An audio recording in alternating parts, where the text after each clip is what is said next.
আউযুবিল্লাহি মিনাশ শাইতানির রাজিম বিসমিল্লাহির রহমানির রহিম। দূর কাছে যে যেখান থেকে আমার ভিডিও দেখেন সবার প্রতি হলো প্রীতীয় সালাম, আসসালামু আলাইকুম রহমতুল্লাহি ওয়া বারাকাতুহু। তবে সামরিক কিছু বিষয় নিয়ে কথা বলতে চাচ্ছি। সে বিষয় হল ফিলিস্তিন ইসরায়েল নিয়ে এবং জাতীয় সংঘর্ষ এবং আন্তর্জাতিক আদালত। জাতীয় সংঘর্ষ কয়েকবার তারা বলতেছেন যে ফিলিস্তিনি খুব বিপদে আছে, না খেয়ে আছে, এবং খুব জাতীয় সংঘর্ষ যে শাখা অফিস তার সামনেই টনে টনে ময়লা আছে, সেটা পরিষ্কার না করার নামে কোনো খবর নাই। কিন্তু জাতীয় সংঘর্ষের বা রেড ক্রিসেন্টের স্কুলের সামনেই কিন্তু বারবার হামলা হইলো এবং রেড ক্রিসেন্ট অফিসের লোক মারা গেল।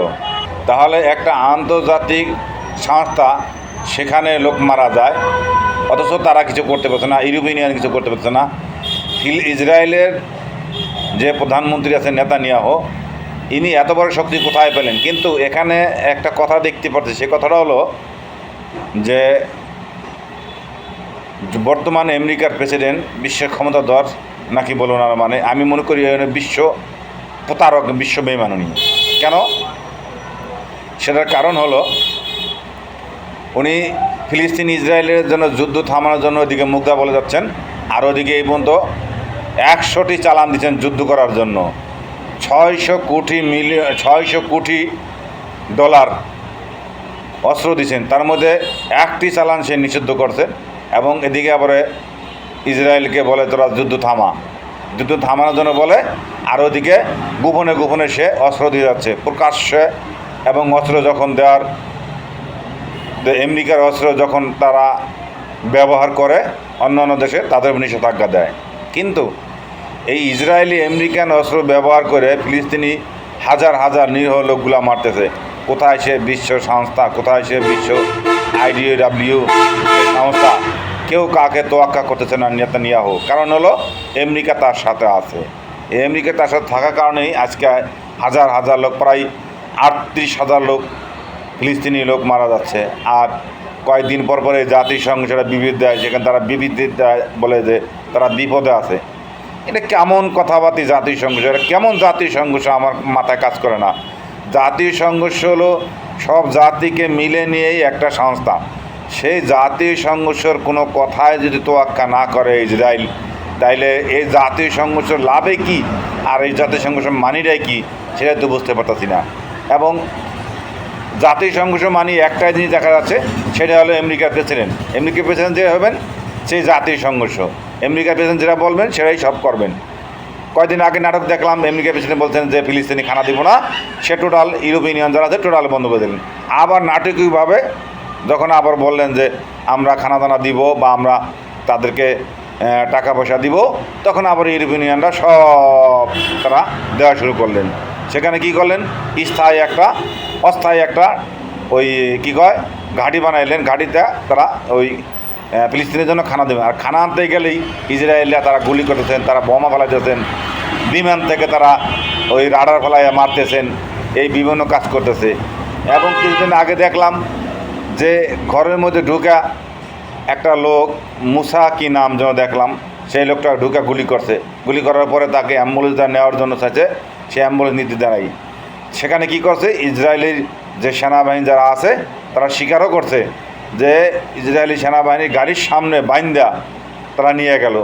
তো এই কাজগুলি এত নিম্নতর কাজ এবং সে ঘৃণিত কাজগুলো করতেছে, তারা কোনো কথাই মানতেছে না। তার কারণ হলো আমেরিকা তাদের সাথে আছে, এই কারণেই তারা এই কাজগুলো করে যাচ্ছে।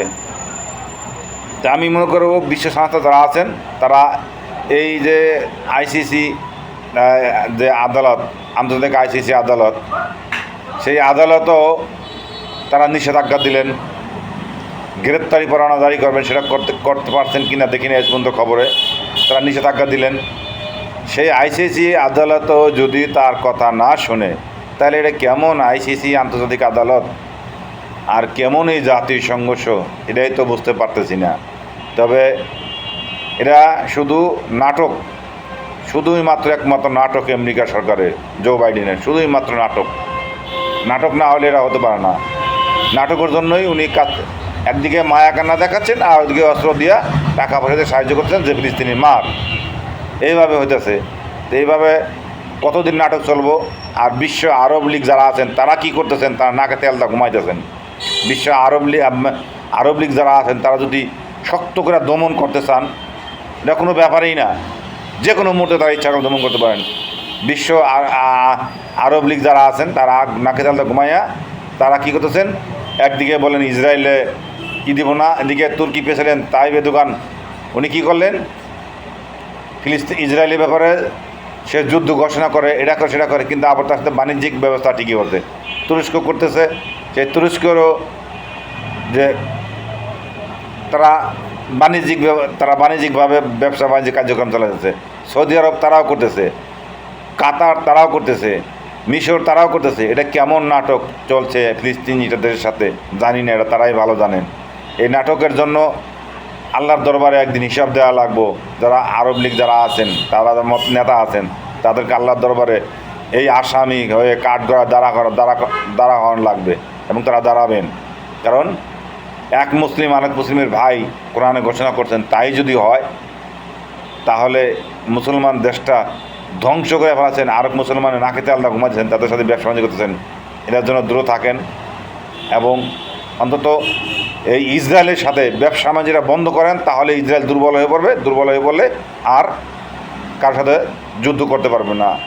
আর এই ইউরোপের যে যারা দালাল আছেন, আমি তাদের মনে করি দালাল মনে করি, ইউরোপের সাথে যারা কার্যক্রম করতেছেন, তারা ইউরোপের সাথে আরব লীগ যারা আছেন তারা অন্তত তারা আরব লীগের যে তেল গ্যাস স্বর্ণ এই জিনিসটা তারা বন্ধ করে দেন ইউরোপের সাথে, অটোমেটিকলি ফিলিস্তিনি ভালো হয়ে যাবে এবং ইসরায়েল সোজা হয়ে যাবে। ইসরায়েল আর যুদ্ধ করতে সাহস পাবে না। তবে আজকের মতো এই পর্যন্তই। আল্লাহ হাফেজ। যে যেখানে থাকবেন ভালো থাকবেন। আজকের মতো আল্লাহ হাফেজ, এই পর্যন্তই।